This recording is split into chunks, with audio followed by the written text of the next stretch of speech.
Welcome to the Q Podcast. Q is about conversation. If we're really concerned about ending poverty, we've got to be more concerned about creating justice. Our cultural products as Christians need to both defy and resonate with the culture. And God's doing amazing things. His church is expanding, his church is growing. It's not what's the purpose of my life, it's what is the purpose that's been assigned.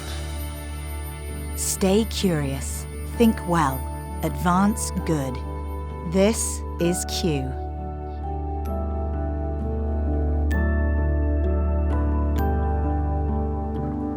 I'm Gabe Lyons. Welcome to another edition of the Q Podcast. And today we're talking about hospitality. And this virtue of hospitality is something we see throughout Scripture. It's something any group of Christians has been called to do, is to bring hospitality to strangers. I was reading in 1 Timothy 5 just yesterday about this concept, how it's describing the role of the church. It's talking about the character of women in the community. And one of the measures of the character of the women in the community was that they were hospitable and would welcome believers into their homes and would help take care of them as they were traveling. And so one of the things we can learn, not only from church history, but even history itself, is this value of hospitality, that the communities of God that have been hospitable are the ones that win converts.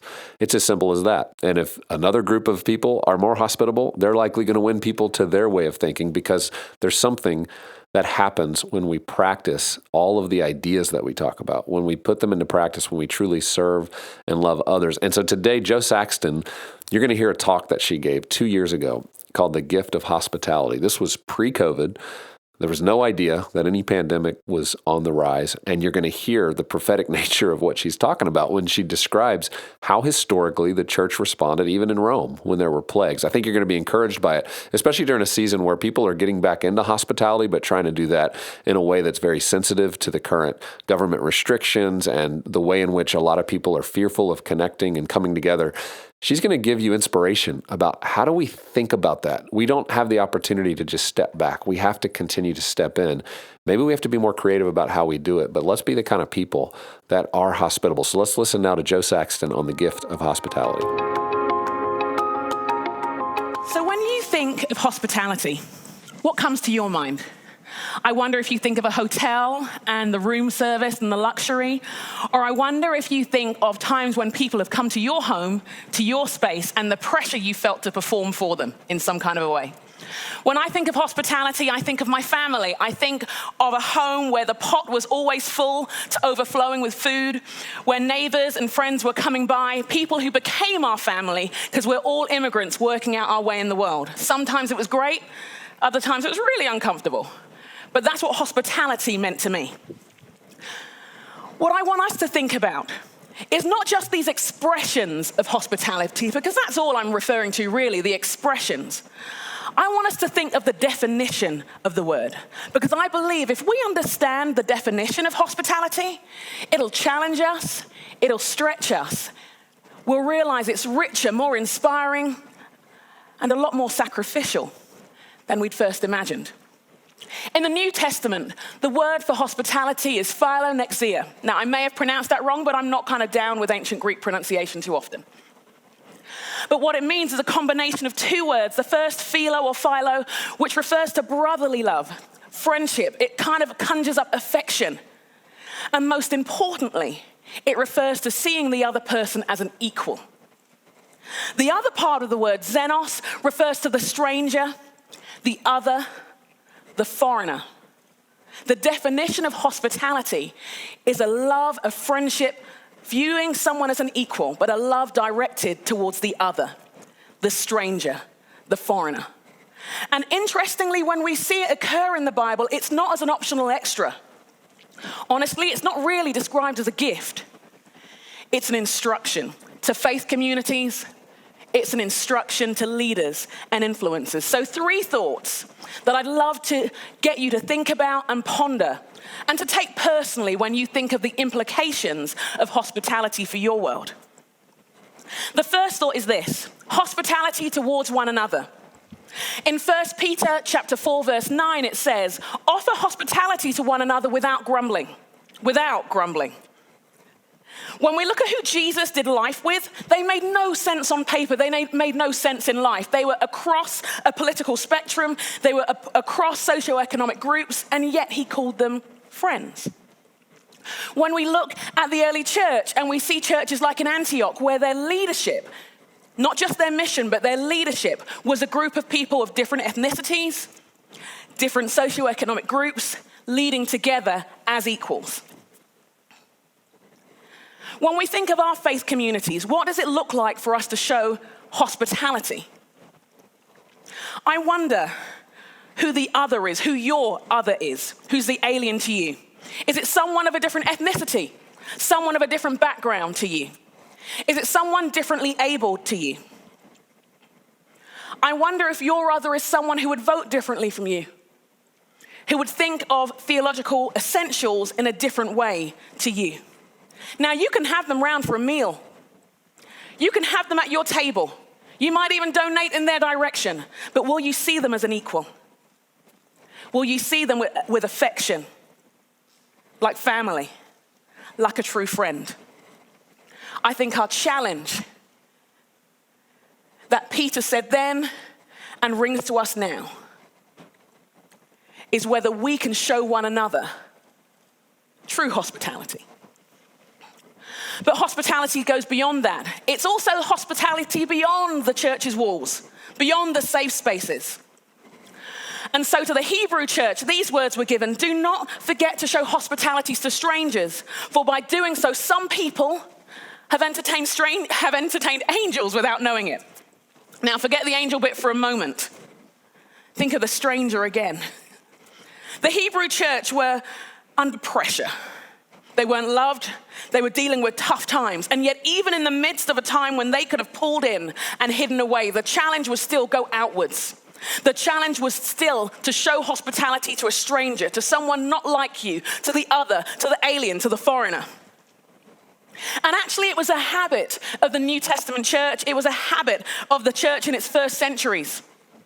In his book, The Rise of Christianity by Rodney Stark, he accounts the times when the church, the early church, would stick around when there was a plague in Rome. Even though others were fleeing for their own safety to protect their own lives, the church stayed. And they would love and tend to those who were sick and dying. Even if it was great risk to them, even if it cost them their own very lives. Because as far as they were concerned, this life was the prelude to eternity. They weren't afraid of the other. They weren't afraid of the foreigner. They weren't afraid of what would happen to them. So they didn't need to pull away. They ran towards. I wonder for you and I today, as we think of our context and our world, what does it look like for us to show love to the stranger, to show love to the alien, to show love to the other? And what does it look like to show that love knowing that that person is an equal, made in the image of God, with potential, with beauty, with worth, with value, with purpose? Then the last thought I want to get us to consider is one other place where we see hospitality pop up a few times, one other kind of group. And it's to leaders and influencers.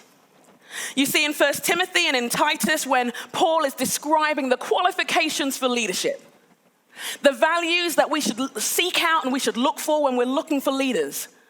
Both times he recommends that they're people who are hospitable, people who love the other, the alien, the foreigner, love as family, love as brothers, love as an equal.